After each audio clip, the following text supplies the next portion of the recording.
seluruh pakaian yang awak guna untuk sholat, mulai dari mukenah ibu, bajunya, roknya, termasuk yang luar, yang dalam, pakaian dalam ini. Jadi semua pakaian itu harus suci dari hadas dan najis. Innallaha yuhibbut tawwabina wa yuhibbul mutatahhirin.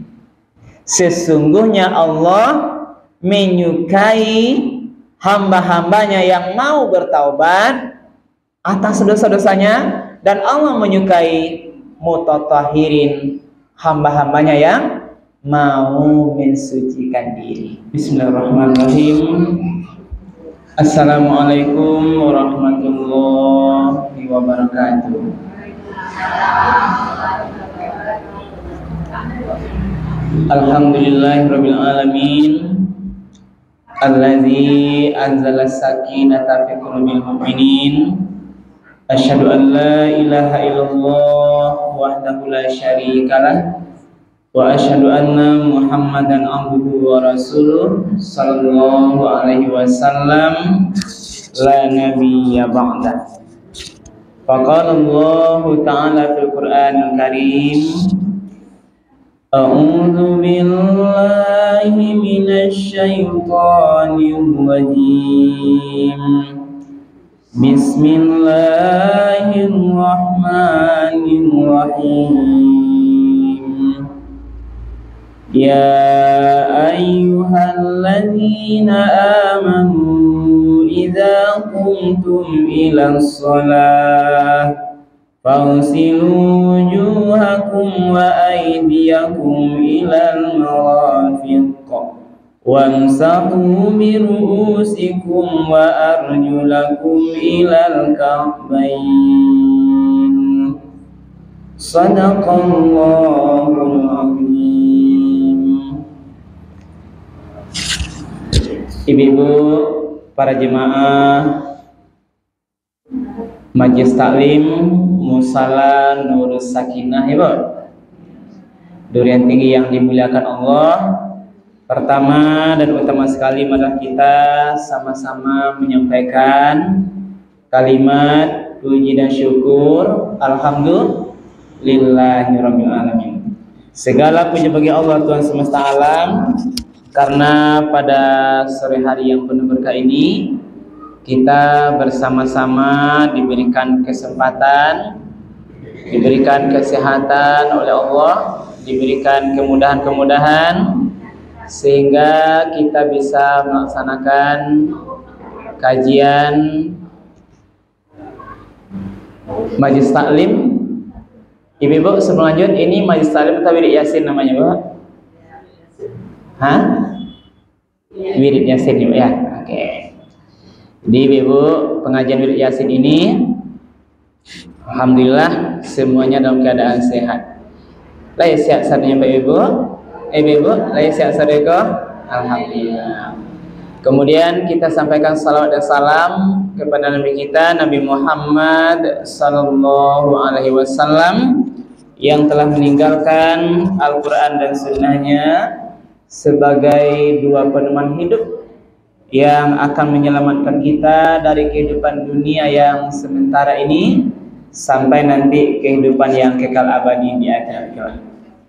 Itu ibu semuanya, mari kita berusaha istiqamah untuk terus menjadikan Al-Quran dan Sunnah-Sunnah Rasul itu betul-betul sebagai pedoman dalam menjalani seluruh aktivitas kita. Jadi apapun ibu yang kanwak karanjuan, dimanapun lokasinya kita bekerja, kapanpun waktunya, pagi, siang, malam, seluruh waktu itu jangan kita tinggalkan Al-Quran dan Sunnah-Sunnah Rasul itu. Ibu-ibu, para jemaah yang dimuliakan Allah, sepertinya di musala kita ini baru pertama ibu saya memberikan tausiah Wirid Yasin, ibu. Kabarnya baru pula di situ, ibu. Alun lamo lena. Labarakal, ibu. Oh, dulu lah hilang video boleh, ibu, ya. Baik. Jadi sore ke ibu, ada request khusus dari yang mengundang saya, Bu, ya, Nias nih. Bahwa materi kita sore ini adalah tentang bersuci. Jadi fikih toharah namanya, ya. Jadi kalau Ibu mengkaji kitab fikih ibadah, itu awal babnya itu bicara masalah bersuci.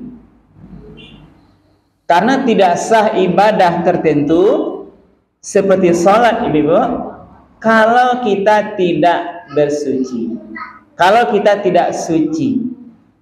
Dari apa? Baik dari hadas atau dari najis.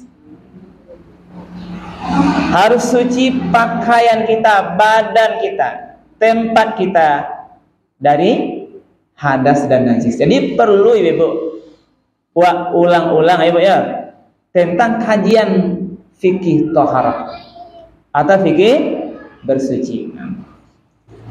Baik, Ibu, kita mulai kajiannya, Bu, ya. Bersuci atau toharah ini, Bu, itu merupakan syarat sahnya sholat. Jadi kalau orang tidak suci, berarti kalau dia sholat tidak sah sholatnya. Berarti merupakan bagian syarat sahnya sholat. Berarti harus wajib bersuci. Nah, itu yang pertama. Nah, jadi itu konsep pertamanya, bahwa bersuci atau tohara itu adalah syarat sahnya sholat. Sebab pakar Rasulullah harus pikirkan juga masalah sah dan tidak sahnya. Kalau sholat, walaupun mungkin khusyuk, Ibu, tapi Ibu ternyata ada hadasnya, belum suci, ada najisnya, berarti syaratnya sholatnya tidak sah. Jadi awak mengaji kapan kan, ya, dari awal mana, Ibu, tentang itu. Nah, apa yang perlu disucikan, Ibu? Bersuci itu lahir batin. Nah, bersuci apakah dia badannya, termasuk juga batinnya. Itulah yang diajarkan oleh konsep agama. Nah, di lahir kesucian lahir batin, itulah yang diajarkan oleh Islam kepada kita kok. Yo paralu suci. Suci jo barasi apa beda, Ibu? Ini, Pak. Suci dan bersih berbeda. Setiap yang suci pasti bersih. Setiap yang bersih belum tentu suci. Yuk, ini kajiannya. Setiap yang suci pasti bersih. Setiap yang bersih belum tentu suci atau nanti bisa mensucikan. Nah, oke. Kini pengertiannya cari dulu, ya. Pengertian toharah atau bersuci. Nah, toharah itu berasal dari bahasa Arab, ya, Bu, yang arti dasarnya memang bersuci. Jadi arti kata toharah itu artinya bersuci. Untuk apa? Untuk mensucikan dari hadas dan najis. Jadi dua, Bu. Kajian bersuci ke, Ibu, yang harus pastikan harus suci awakku dari yang pertama namanya hadas, yang kedua najis. Nah, mereka akan ajarkan, Ibu, apa bedanya hadas jo najis. Nah,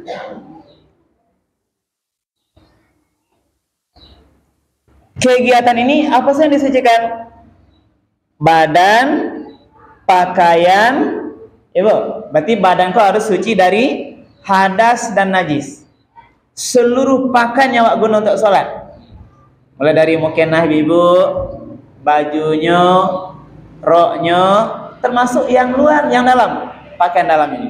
Jadi semua pakaian itu harus suci dari hadas dan najis. Badan dulu. Berarti kalau ingin mau sholat harus pasti dari seluruh badan, kapalo, badan, kaki, tangan sampai ke bawah sadonya harus suci dari hadas dan najis. Nah, ya. Nanti kita terangkan kalau baru nanti kita ada buka ditanya. Nah, sudah badan apa leh? Pakaian. Dalam salat seluruh pakaian yang gunakan. Bila kurang baju tadi kita sampaikan, seluruh pakaian itu juga harus suci dari hadas dan najis. Kemudian tempat. Nah, jadi awak ibu kalau mau sholat, sampai awak tuh harus dipastikan suci dari hadas dan najis. Kalau ibu mungkin sholat di musala, mungkin lah yakin awak nggak ada hadas ibu ya, mungkin nggak ada najis.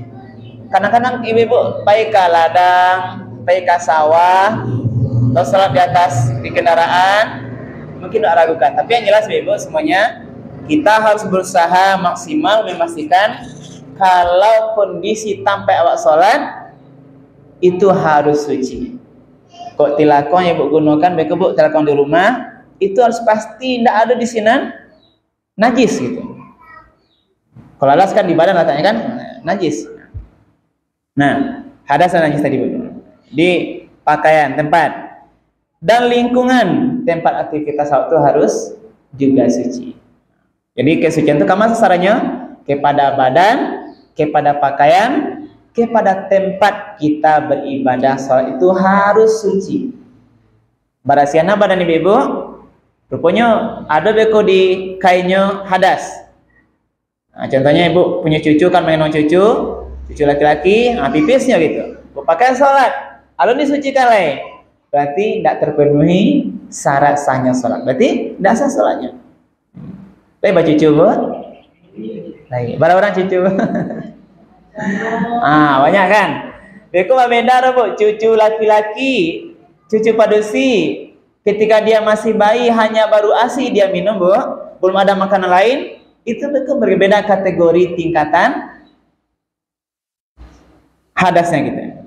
Tingkat kesuciannya dari segi najisnya namanya. Tingkat kecil sedang nanti tingkat dewasa. Taharah bersuci ini ibu merupakan kedudukan yang sangat penting dalam kehidupan manusia.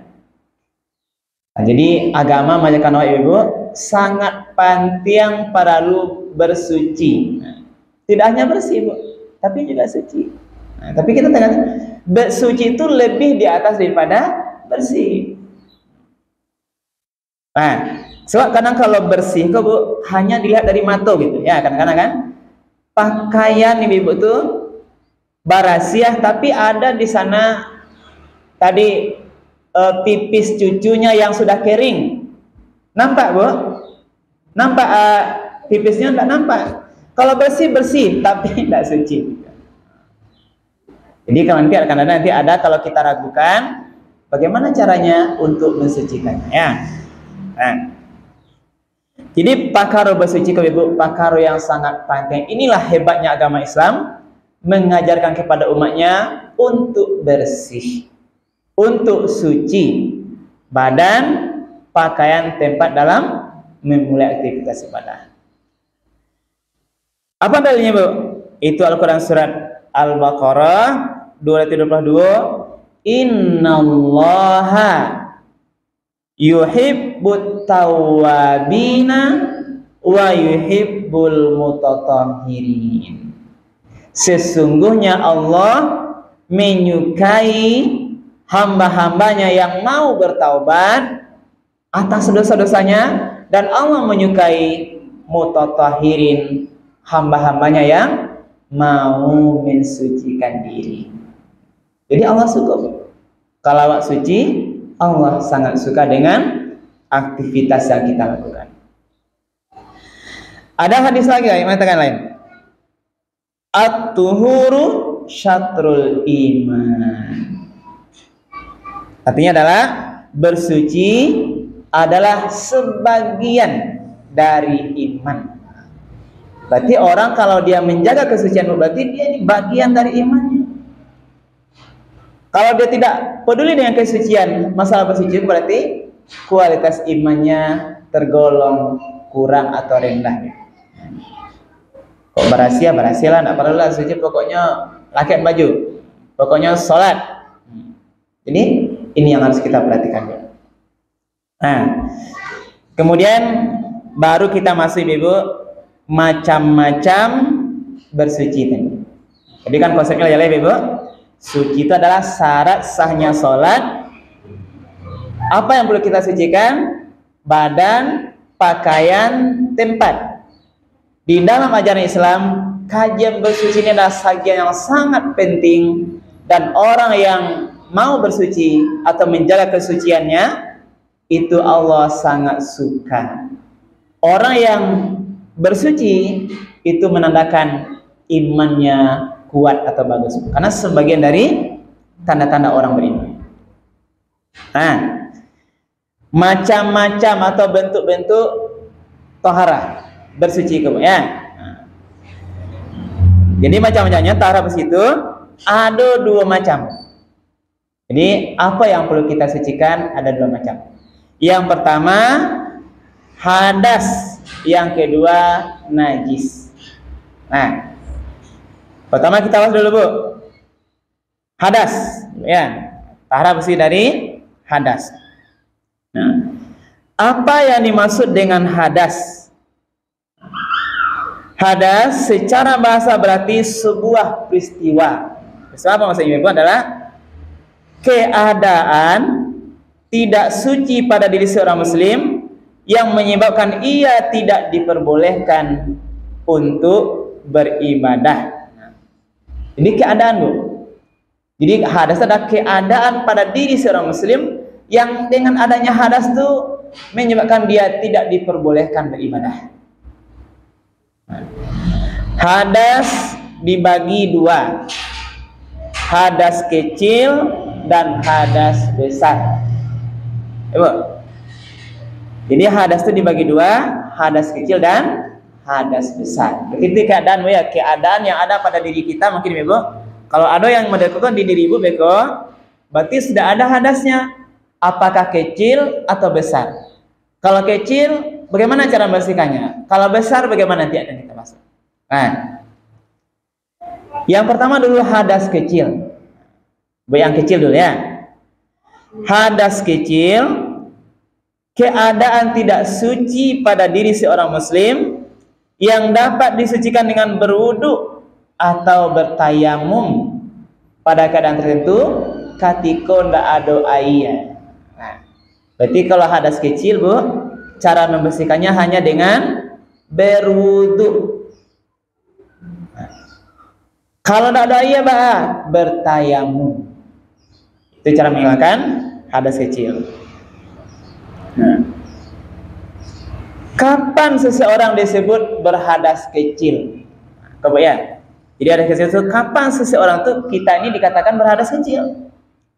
Yang pertama, keluar sesuatu dari jalan atau lubang kubul dan dubur seperti buang air kecil, buang air besar, dan buang angin. Ya, Bu? Keluar dari isanya dari kemaluan kita, depan atau belakang, dubur atau kubul itu, apakah buang air kecil atau buang air besar atau buang angin? Berarti tergolong hadas kecil. Jelas Bu? Kalau ibu misalnya basahnya kentut, keluar angin tuh, berarti hadas kecil. Bisa sholat? Nggak bisa. Harus berwudu dulu. Itu makanya Bu, kalau sedang sholat ya Bu, lah 2 rakaat, tapi kan tiap mau bicarakan, keluar angin kita, itu harus batal sholatnya baru dulu Bu. Nggak bisa Bu teruskan. Kalau kami imam, lepas buang anginnya itu Ibu, dia harus keluar memisahkan diri. Tidak bisa dilanjutkan imamnya, maka majulah makmum yang satu ke depan menggantikan imam. Yang untuk masalah itu rasanya babu lah ibu amalkan ke Bu. Kalau ibu rasanya keluar lapis anginnya lah masih bertahan. Kadang-kadang dia tergantung sakit lainnya Ustaz, lapis atahiyat tuh. Kalau anginnya Bu, bisa dilanjutkan sholatnya Bu, langsung batal sholatnya. Iya kalau bisa tertahan, ada mereka tertahan, lain mana tabi mereka. Kalau ditahan bisa ya. Selagi tidak ada bisa ditahan silakan Bu ya. Nah, makanya itu di situ Bu. Dianjurkan menjelang salat itu rasa-rasanya ada nangka dibuang dulu, buang dulu. Nah, kalau buang air besar, buang air kecil Bu, maka awak akan sembahyang tuh Bu dianjurkan tidak bisa awak bagageh-gageh dulu. Perlu persiapan. Nah, ikulah azan orang hayya 'alas shalah. Baru kaya langsung lari-lari ke surau tapi terlambat rupanya Bu punya hajat. Nah, sasak buang air kecil, buang air besar Bu. Tapi kalau merahmu kau menahan. Hilang khusus ada bekanya. Menahan buang air, menahan buang angin. Nah, awak lamanan tak ada fokus saya. Menahan melabah. Ini sederhana Bu, tapi perlu ilmu di situ. Nah, jadi ketika Ibu lepas buang airnya, pokoknya dari salon depan atau belakang, di kemaluannya, berarti sudah keluar hadas kecil, wajib berwudu. Nah, kalau sholatnya wajib ditinggalkan. Langsung berwudu. Kalau masih tak aja berkewajiban jamaah, Ibu digolongkan emas Bu. Orang yang terlambat datang. Kalau kurang 2 tambah 2 lagi. Kalau kurang cik tambah cik lagi. Ibu, batas menambah rakaatnya di mana Bu? Ibu tahu enggak Bu? Baru bisa mendapatkan imam tuh Bu, dianggap 1 rakaat, imam lah sedang apa gerakannya Bu? Rukuk Bu ya. Sepakat Bu? Nah, jadi itu batas secara fikih rukuk. Walaupun Ibu tidak dapat khusus Al-Fatihah, karena Al-Fatihah kan rukun kan? Nah, jadi walaupun Al-Fatihah itu rukun, tapi ada kajiannya batasnya rukuk. Nah, jadi lah rukuk imam Allahu Akbar subhanallahil azim. Di tiba Ibu bisa baca ruku, bisa ikut sami Allahu liman hamidah, berartilah dapat 1 rakaat. Tapi kalau langsung sujud imam, tidak bisa lain. Langsung ikuti sujud, dekat Ibu tambah bara yang tinggal ya. Itu caranya. Ikuti sampai sudah dulu. Walaupun beko benda Bu, ini contoh maghrib. Ibu dapatkan yang kedua, lah ikuti imam dulu Bu. Tidak sesuai dengan rencana rakaat kita. Apa maksudnya Ibu? Ibu dapat imam di rakaat kedua. Berarti Ibu ke rakaat pertama. Nah, pertama ikuti dulu sampai sudah. Ikuti sampai sudah baru ditambah bara yang sisa. Pokoknya dari yang Ibu dapatkan itu harus ikuti gerakan seluruh gerakan imam. Tidak boleh berbeda. Tidak boleh berbeda.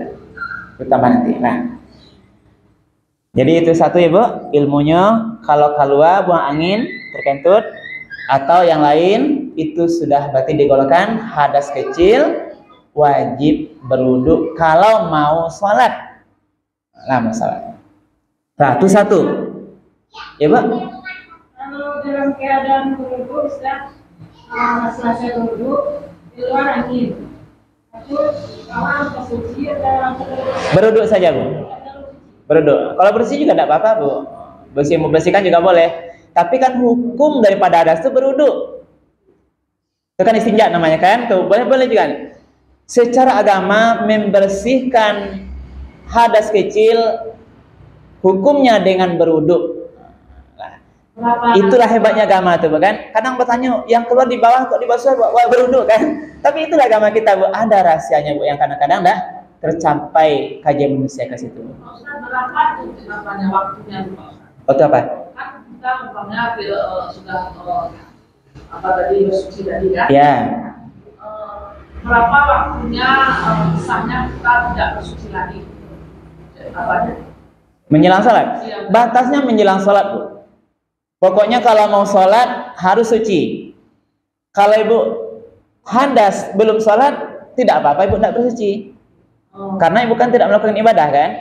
Nah, tapi kita ini diajarkan tetap bersuci dalam waktu yang terus menerus kan? Nah, jadi yang penting itu Bu, ketika sholat beribadah Ibu ya. Jadi kalau Ibu nanti mungkin di pasar, Bang Angin tidak harus kaca-kaca beko apa benar awak kan membeli lado baru cik nak. Tapi Bang Angin awak kan tidak harus segera tidak. Kewajiban bersuci itu ketika diwajibkan mau sholat karena dia syarat sahnya sholat. Ya Bu ya, jadi tidak ada waktunya. Ketika sholat wajib bersuci. Nah, satu dulu Bu ya.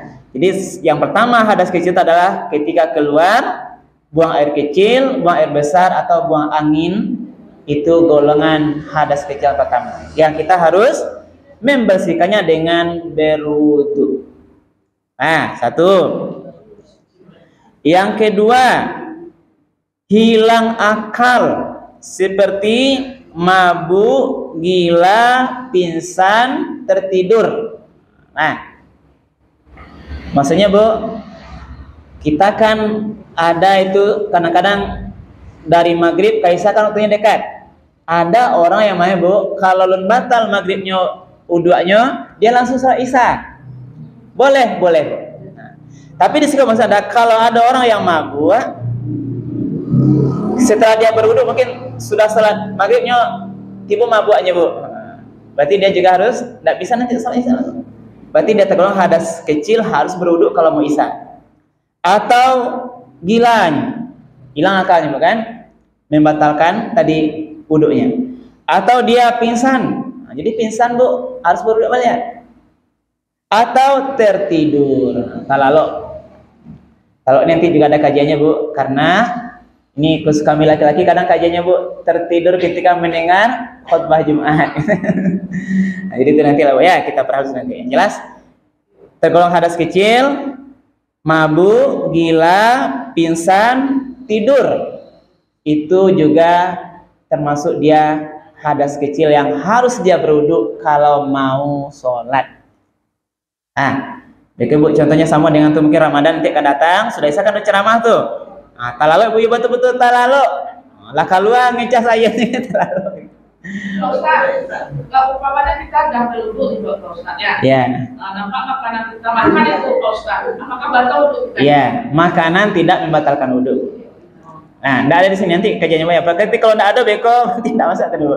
Cuma nanti Bu yang kita jaga makan tuh nanti mau sholat harus pastikan kumur-kumurnya Bu. Sebab sedang sholat tidak boleh makan. Beko ada sisa-sisa onde-onde beko. Sama makan kunyah-kunyah kan. Atau sakanya ya sia, tidak boleh. Nah, jadi kalau sudah makan, kalau ragu Ibu nanti tidak bisa menjaga saleronya sisa-sisa itu Bu, nanti berwudu.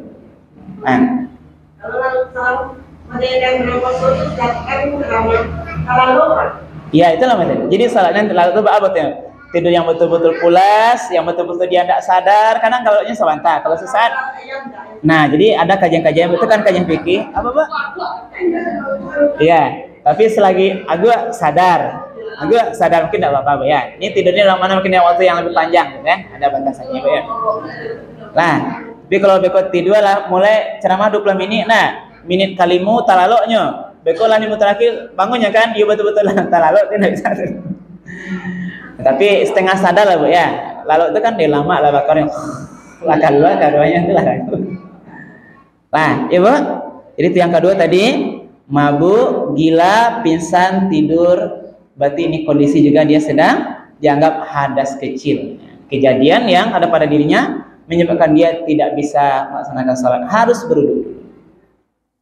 Nah, yang ketiga, bersentuhan kulit lawan jenis yang bukan mahram tanpa ada batas yang menghalanginya. Ini kajian fikih satniyah nih Bu ya. Ini laman ayat di sini Bu. Di sini kan ada tadi saya bacakan Bu. Nah, aula mastumun nisa. Ya, bersentuhan dengan perempuan. Nah, jadi bersentuhan ini Bu dalam kajian fikih. Nah, ini kalau pengembangannya Bu, juga ada beberapa maknanya Bu. Mana bersentuhan yang mutakodok itu terjadi khilafiyah ulama. Tapi sekarang tidak kita perpanjang dulu Bu. Yang jelas bersentuhan kulit dengan bukan mahram itu diharuskan berwudu. Ya. Ya, nah. Jelas Bu? Oke.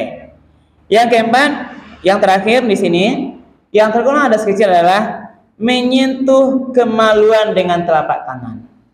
Jadi Bu sedang berwudu, menyentuh kemaluan itu tergolong hadas kecil, batal wudu adanya Bu. Apakah kemaluan dubur atau kuburnya disentuh dengan telapak tangan ketika dia sudah berwudu, berarti dia sudah tergolong hadas kecil dan harus berwudu kembali. Bu, ini kajiannya agak terbuka Bu ya karena syariat. Mohon maaf kalau kurang nyaman Bu karena makaji itu Bu. Ini fikih kan harus kita buka begitu. Nah, oke.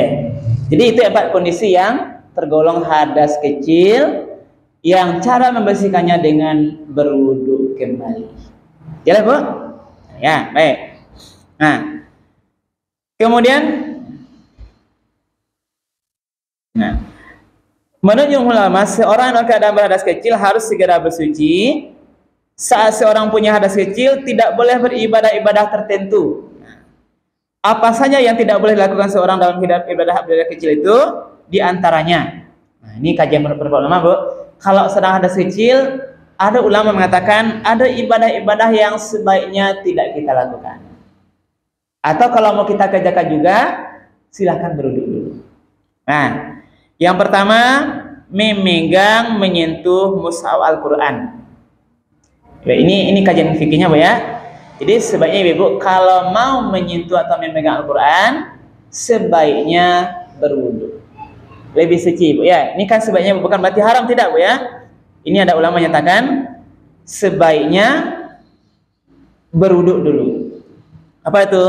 Memegang atau menyentuh mushaf Al-Quran dan membawanya, kecuali disertai barang lain yang lebih banyak mengandung huruf, misalnya ada tafsir, terjemahan Al-Quran. Jadi itu tidak diapakan. Jadi kita pahami saja, Ibu. Maksudnya dalam pemegang kita kini kitab Al-Quran itu, kalau ingin memegang atau membawanya, sangat dianjurkan kita berwudu dulu. Apalagi mungkin membacanya, ya. Nah, boleh dibawa tidak tenang berwudu, boleh. Jadi ini masalah utama lagi, bukan? Mana yang lebih utama, lebih mulia? Itu adalah ketika kita sedang dalam keadaan berwudu. Gitu. Nah, kemudian apalagi yang tidak dibolehkan itu tadi, melaksanakan sholat, baik sholat fardu ataupun sholat sunnah. Tidak jelas, Bu ya. Kalau kita tidak suci, tidak bisa sholat wajib atau sholat sunnah. Tidak bisa buat sholat duha, sholat malam. Nah, dulu pertanyaan mereka, boleh awak sholat tahajud tidak berdoa dulu Ustaz? Tidak suci, tidak bisa. Pokoknya selesai sholat itu harus suci dari hadas kecil. Apalagi yang tidak boleh itu melaksanakan tawaf sedang ibadah haji.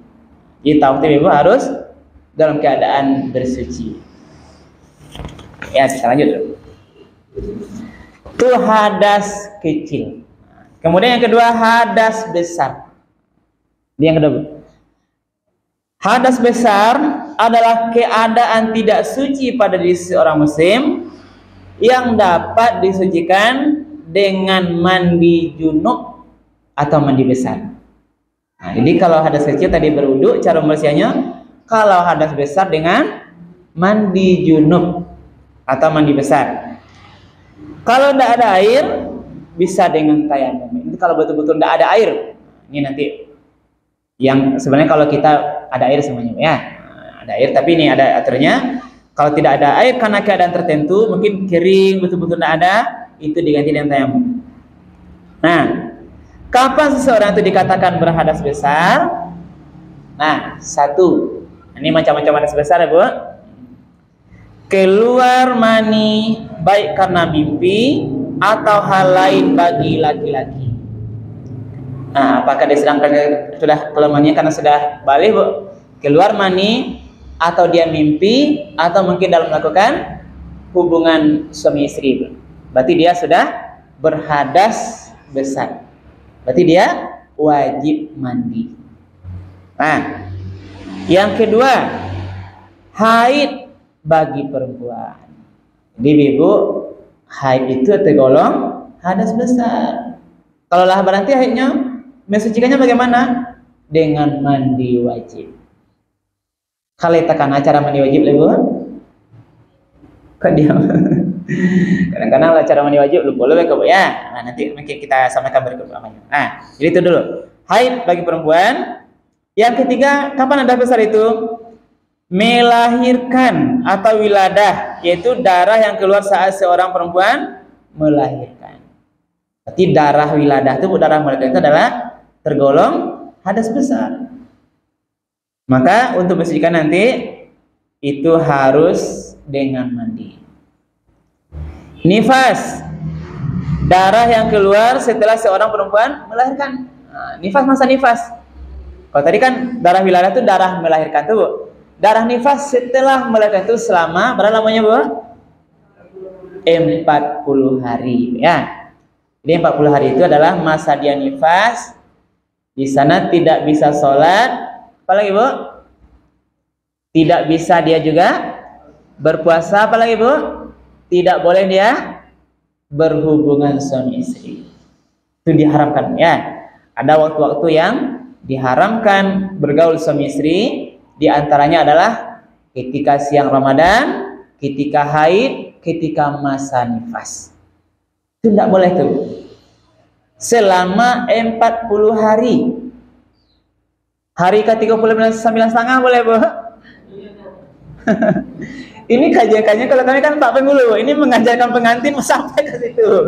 Kalau ini baru-baru kan, nah, masa haid, nah kadang-kadang pas pula nikahnya sedang haid. Nikah boleh Bu. Akad nikah istri perempuan sedang haid boleh. Yang tidak boleh berhubungan sama istri. Nah itu perlu belajar ilmu Pak Ibu ya. Nah itu banyak pertanyaan tuh Bu. Nah kadang-kadang kami masuk tuh Pak Penghulu tuh, lari rencanakan akad nikah. Rupanya pasca nikah, 2 hari nikah tiba haid. Langsung telepon, Pak Kua, lain dah ba'a akad nikah anak wak sedang haid. Boleh Bu? Pertanyaannya, lain boleh nikah? Akad nikah boleh. Karena haid tidak menghalangi akad nikah. Yang kadi jago, setelah nikah itu nanti dia harus menjaga diri tidak melakukan hubungan suami istri. Sanggupkah pengantin baru menahannya? Itulah ceritanya. Lah ikolah yang kami ajar tadi itu Bu. Itu yang kali Isa kalau bahasanya nang kadi turi angkat telinganya gitu kan. Cuma nanti kalau tidak diajarkan nanti terlanjur dia Bu. Apalagi hari Ramadan ya Bu ya. Termasuk sedang haid, siang Ramadan. Hari lita-lita siang Bu. Nah, kok menahan sadonya kan. Nah, itu kira-kira gambaran Bu. Yang jelas Bu ya. Kok gak senyum-senyum pokoknya paham kayak Ibu. Nah, jadi tadi masih adalah masa nifas. Ibu tadi yang sakit tadi gak ada yang protes. Nikah tadi ada yang menganggap tak boleh Bu? Nah, sudah kau Ibu kena tahu kan? Nikah atau akad nikah tidak terhalang karena calon istri sedang haid. Boleh nikahnya, boleh sah nikahnya sah, tapi pergaulannya yang khusus hubungan suami istri itu yang tak boleh. Kan itu tidak boleh nyebut. Nah, yang lain boleh. Yang tidak boleh itu berhubungan suami istri. Nah, yang ke 1, 2, 3, 4. Yang kelima, kapan orang hadas besar? Ketika melakukan hubungan suami istri itu. Nah, hubungan suami istri kalau sudah dilakukan sudah tergolong hadas besar, termasuk walaupun tidak keluar tadi maninya. Nah, asal melakukan itu keluar tidaknya itu sudah tergolong hadas besar dan dia wajib mandi. Karena ada berhubungan tapi tidak keluar maninya itu Bu, apakah dia tergolong hadas besar? Iya. Dan nanti ada hadisnya ya. Nah, yang terakhir, kapan dia hadas besar? Ketika meninggal dunia. Ya, itu tergolong dia meninggal dunia kecuali bagi orang yang syahid. Makanya orang meninggal itu Bu, mau dikuburkan, dimandikan. Itu untuk mensucikannya. Karena dia mau dikuburkan. Yalah Bu, itu baru kajian hadas kecil dan hadas besar. Nah, tambah Bu? Tambah? Lanang tuh Ibu? Nah, sebelum tambah ada pertanyaan tidak Bu? Nah, silakan Bu.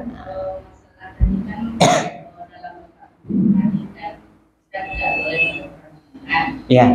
Kebanyakan sekarang kan operasi. Kalau operasi itu kan tidak menggunakan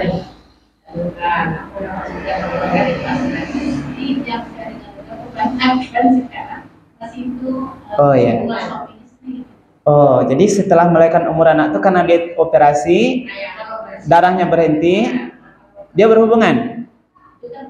Iya. Nifas ini bukan 40 hari itu sudah ada itu tentunya kan. Nah, jadi walaupun dia dalam masa berhenti darah itu Bu, dalam ilmu yang saya pahami Bu, dia tetap harus menjaga dulu untuk tidak berhubungan. Jadi ini juga PR yang bisa Bu ya nanti. Bagaimana hukumnya ketika darah nifas sudah berhenti sebelum 40 hari kan itu pertanyaannya Bu. Nah, Lihat dulu Bu ya, nanti kita padein dulu Bu. Karena masalah hukum ini tidak bisa kita teka-teka kan. Nah, nanti kita coba cari. Nah, coba sementara Bu dalam ilmu yang saya dapat Bu, nah karena kan sudah disariah kan, nifas itu dia harus menunggu sampai 40 hari. Termasuk darahnya pun sudah berhenti Bu.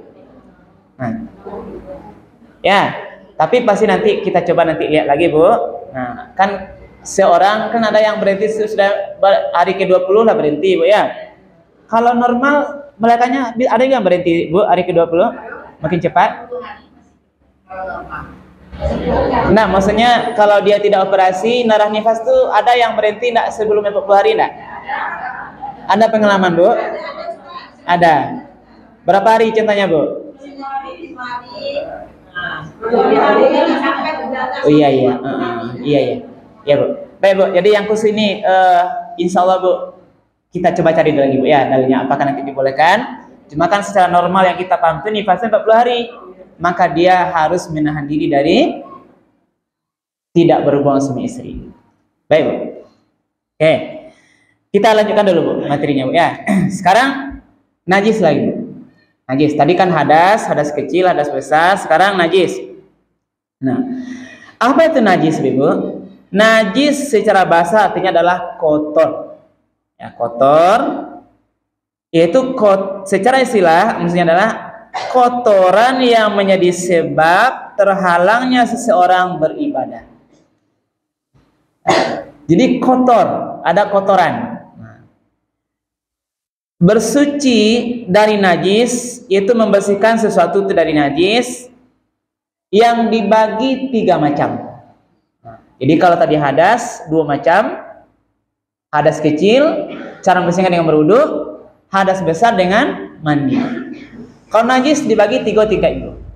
Nah, yang pertama najis mukhaffafah yang ringan. Ya. Najis pertama namanya najis ringan. Contohnya air kencing bayi laki-laki atau pipis bayi laki-laki yang belum berumur 2 tahun dan belum makan apapun kecuali air susu ibunya. Jadi laki-laki khususnya buat laki-laki, bayi laki-laki alun 2 tahun umurnya dan dia hanya minum ASI. Nah, mungkin di bawah 6 bulan Bu ya. Kalau masih ASI dia makan donado, makan martabak makan yang lain-lain kan. Nah, makan yang lain atau mungkin susu bubuk tambahan, ini katanya adalah masih ASI. Itu tergolong najis ringan. Nah, bagaimana cara membersihkannya Bu?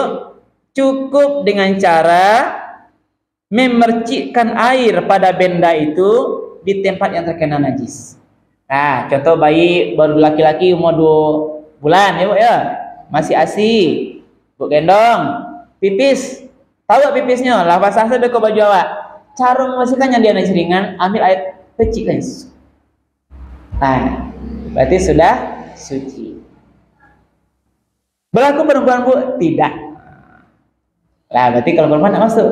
Kenapa demikian? Nah, itu jangan tanya Bu, ini kan ini dalil Bu ya. Itu mungkin ada rahasia tertentu. Ini tanya Bu dulu Bu. Coba bacaan niat mandi wajib dulu Bu. Yang takana Bu, izin aja Bu. Takana. Niat mandi wajib. Ada Bu yang mau bantu membacakan Bu? Coba Bu. Izin sih? Boleh sih? Pakai bahasa Jawa aja. Yang enggak pakai bahasa Indonesianya bahasa Jawa. Silakan Bu, bantu Bu. Ya, silakan coba Bu. Ya. Ada yang lain Bu? Tambah Bu? Bisa Bu? Nah, yang dapat bahasa Arabnya ada Bu? Ya, ini. Nah, itu boleh Bu ya. Intinya kan apa? Mandi wajib menghilangkan hadas besar karena Allah. Nah, ini itu adalah nawaitul ghusla li raf'il hadasil akbari fardhan lillahi ta'ala. Nawaitul ghusla, sengaja aku mandi, li raf'il untuk mengangkat hadasil akbari, hadas besar, fardhan lillahi ta'ala, wajib karena Allah ta'ala. Coba ulang sama-sama ya Bu. Nawaitul ghusla li raf'il hadasil akbari fardhan lillahi ta'ala. Sengaja aku mandi wajib, nah ya, untuk menghilangkan hadas besar fardu karena Allah Ta'ala. Tidak boleh lupa dia. Kalau ibu lupa nak baca niat, sudah mungkin karena hadas besar, mungkin atau sama berhubungan sama istri, mau sholat ibu berarti tidak terpenuhi rukun mandi wajibnya. Kalau terpenuhi rukun mandi tidak sah. Nah, kalau tidak terpenuhi rukun berarti tidak sah. Rukun itu kan menentukan sah dan tidak sah kan? Yang wajib yang harus ada pada suatu itu tuh, Bu. Kalau tidak terpenuhi rukun berarti tidak sah, tidak lengkap. Berarti ibu kalau mandi wajib tidak pakai niat, apakah bahasa Arab atau bahasa awaknya atau dari hati, ada niat awak mandi menghilangkan hadas besar, udah tuh pokoknya ada niat awak, sengaja gitu kan, baru terpenuhi. Ini hilangkan bekas najis itu. Kalau mungkin mau bicara bekasnya dari turun itu ada bekas-bekas itu dihilangkan, dia wajib pasti hilang dulu. Dan yang niat kan harus dibersihkan. Nah, kalau tadi mungkin dari besar dari mungkin nampak kotoran anjing atau babi itu, Bu, itu harus dibersihkan. Jadi maksudnya dari badan tadi, Bu. Jadi bersih badan itu dari segala najis dari badan. Yang kedua, yang ketiga, mengalirkan air ke seluruh tubuh mulai dari ujung rambut sampai ujung kaki. Berarti betul-betul basah sarung badan. Ini juga lah yang mungkin ini sekedar tambahan, Bu, yang materi-materi yang kami kasih pada pengantin, Bu, karena kan dia baru kan. Pokoknya setiap mandi wajib jelang sholat itu wajib. Berarti kalau ada kemungkinan 5 kali mandi wajib.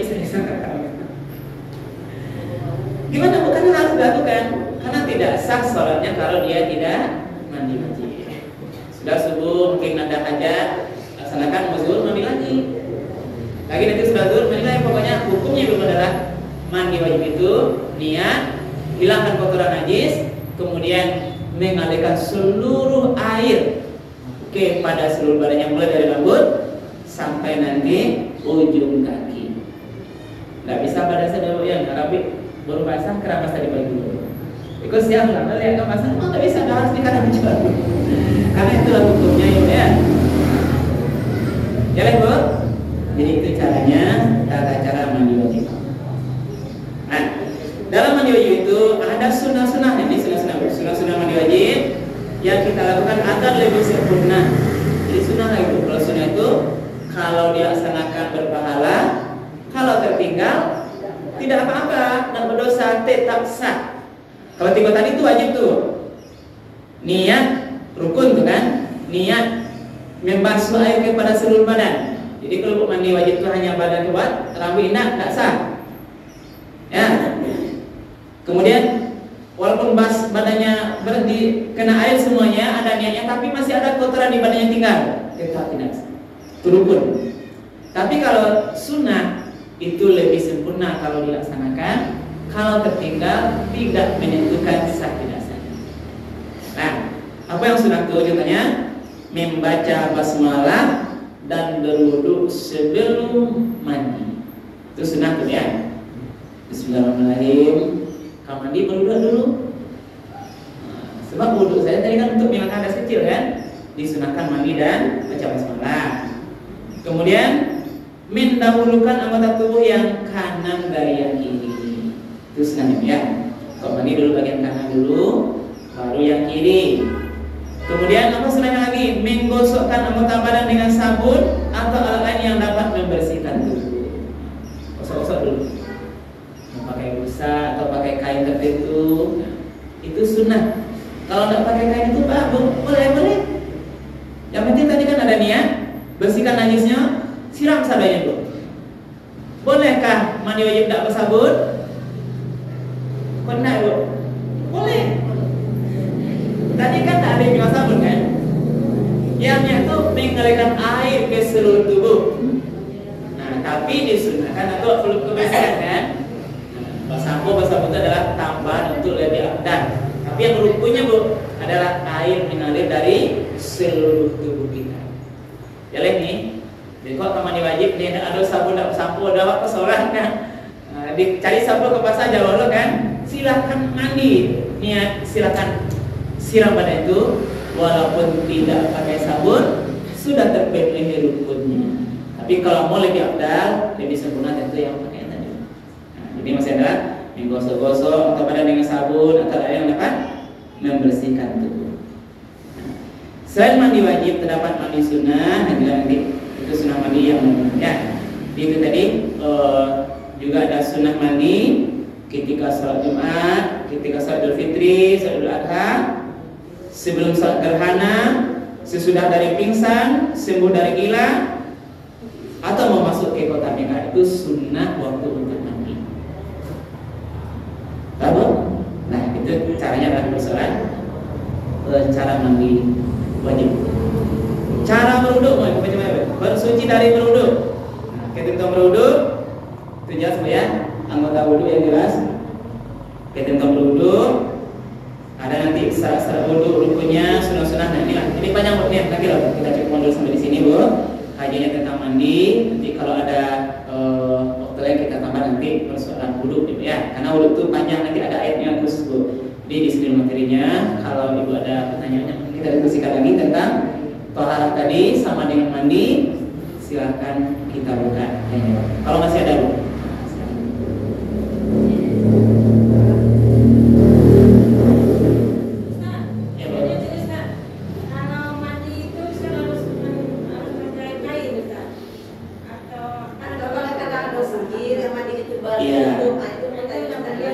Itu etikanya bu, diajarkan kita di dalam kamar mandi walaupun tidak ada orang melihat itu harus pakai penutupan. Ya, ya, sebaiknya. Nah, ya itu sangat dianjurkan bu, sebab juga para malaikat istilahnya kan dalam kajian itu bu, melihat juga kan nanti malu mereka. Apa Ustaz ya? Agak apa? Pakai kolor aja nggak boleh? Boleh, boleh. Kita akan menjaga nanti bu, ditip orang lain hentikan, itu kan. Untuk menjaga kita ini kan berhati-hati, kehati-hatian sebaiknya ibu tetap menutup bagian-bagian yang sangat sensitif ya. Nah, bolehkah kayak itu bu? Boleh bu, tapi istilahnya tapi kan ada aturan etika kita yang harus kita jaga yang lain kan? Kita jaga yang lain. Mungkin dari segi nanti bahaya timpan orang lain, bahaya nanti bagaimana kondisi di tempat berwudu, kamar mandi. Jadi kesebaiknya bu, sebaiknya ibu tetap menutup lapisan badan itu, terutama hal-hal yang sangat sensitif sekali. Nah, ya bu, ya itu kira dalam begini ya. Oke ibu, cukup. Ustaz, tanya lagi Pak Ustaz, ini tentang sholat tadi Pak Ustaz. Ya. Apakah kita sebagai makmum ini Pak Ustaz, perempuan makmum perempuan, Ya. Apakah kita yang sebelah kiri imam kita penuhkan dulu atau sebelah kanan imam? Iya. Nah itu pertanyaannya. Yang kedua Pak Ustaz, waktu kita sholat kan ada itu ngomongnya kedengaran sama kita Pak Ustaz. Apakah kita perempuan ini diam saja dalam hati ya Pak Ustaz ya? Atau kedengaran sama sebelah? Apakah apanya Pak Ustaz? Bikinnya apa namanya Pak Ustaz? Betul Pak Ustaz? Tadi jemaah sama perempuan ya bu? Ya, dalam sini lah Pak Ustaz ya, perempuan. Apakah kan datang bersama-sama Pak Ustaz? Apakah kita penuhkan ke arah kiri dulu dari imam atau penuhkan ke kanan dulu? Dalam yang ditabahu itu ada dua pendapat. Pertama ke kanan dulu, yang kedua luruskan tengah-tengah di belakang dulu. Ya, ada yang mintakan dari kanan, penuhkan kanan, tapi ada yang memang harus dari keseimbangan dulu. Kalau lebih ke kanan, ke kiri lagi. Jadi nanti ada kondisi keseimbangan. Bagaimana imam itu nanti di tengah posisinya. Tapi kanan dulu ya. Kanan dulu. Nah, kanan dulu ya. Tapi kanan itu yang mana itu kosong sih kok kan. Jadi saya kadang-kadang imam itu di kiri aja dia, tapi diutamakan yang kanan. Kalau saya sudah berlebih masuk kiri. Ya. Ya. Maksudnya di kanan sini ya Pak. Ya. Kanan imam. Ya, imam kan di tengah, kan? Nah, Ya. kalau datang ya kalau itu ke kanan duluan. Kalau sudah nampak nanti ada posisi lebih kanan itu nanti diseimbangkan ke kiri. Kanan imam ya. Ya, kita arahkan nanti bagaimana imam itu nanti dia posisi tengah dari jemaah yang ada. Kecuali tidak ada jemaahnya bu ya, yang lain kan. Pak, jangan dualisme ya Pak. Ya. Ini Pak ya. Saya ini baru datang nih Pak ya. Iya. Saya arah ke kanan sini, saya penuhkan dulu. Iya. Atau ke kiri? Ke kanan. Ke kanan ya? Iya, ke kanan dulu kan. Ke kanan duluan, Oke. baru ke kiri. Oh iya ya. Tapi kanan itu jangan terlalu jauh jaraknya. Nah, itu maksudnya kan kalau duluan lebih ke kanan dulu. Nah, perkirakan lagi. Yang kedua apa tadi, Bu? Yang kedua, ya kita apa itu Pak Ustadz? Apakah kita seharikan apa itu? Bacaan imam. Itulah. Nah, pada saat imam membaca yang zahir, contoh Al-Fatihah, ya, makmum itu kan mendengar. Ya. Mendengar. Ya, mendengar. Yang kajian fikihnya berbeda dia untuk mendengar dia, didengarkan, dia simak. Ini gunanya dia tahu sesuai dengan ayat fa iza quri'al Qur'an fastami'u lahu wa ansitu la'allakum turhamun. Kalau kamu mendengarkan Quran, maka simak baik-baik. Ini juga termasuk dipakai untuk sholat. Kalau dibaca zahir dia untuk jalan mana kata simak baik. Nah, imam ikut juga punya kan imam itu kadang salah kan. Kalau imam nanti membaca salah, itu sibuk dengan bacanya sendiri, siapa menunjukkan imam lagi? Nah, ini ada satu fungsinya. Jadi kalau imam membaca zahir yang keras-keras dengan Al-Fatihah atau mungkin nanti ayat pendeknya, ibu fokus menyimakkan imam.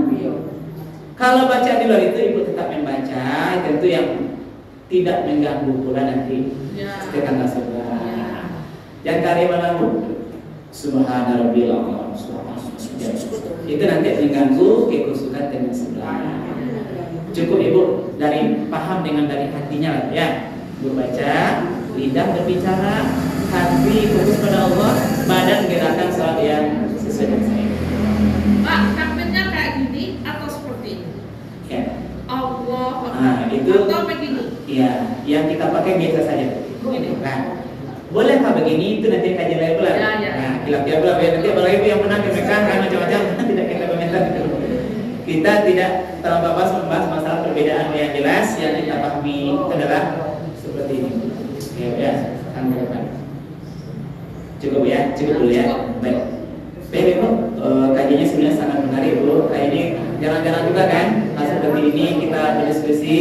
Tapi ini penting Bu, penting sama-sama kita ketahui. Ibu paham, saya pun menjadi tertantang untuk ulang kaji lagi. Ketika niat karena Ustaz Tahara, walaupun saya di kuliah dulu ada ilmu itu bukan sudah jarang disampaikan. Terus saya cari lagi bahan-bahan lagi, belajar saya lagi kan. Saya print lagi buku ini lagi. Jadi untuk sama-sama belajar ya. Jadi terima kasih Ibu, mungkin ini yang kita dengar sore ini. Mudah-mudahan bermanfaat. Oh iya. Kalau setelah takbirkan Allah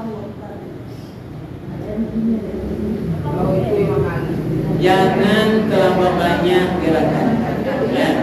Gerakan yang sewajarnya itu pun beberapa kali gitu. Bahkan dikatakan kalau ada yang itu Bu, batasnya mungkin paling banyak 3 kalian. Kalau sering, Allah. Sekali-kali kan tahan Bu ya. Jadi tahan diri. Makanya Bu, kalau kasatu salah saya satunya dulu. Lah, kok sama dan tak jarang salah saya dulu. Nah, itu karenanya kan sama loh semayang kan. Ini kajian maksud itu tidak sederhana Bu. Kok jujur nanti menangi aku dulu ya Bu. Kok kata-kata kalau ibu garui dulu. Garui dulu sebentar.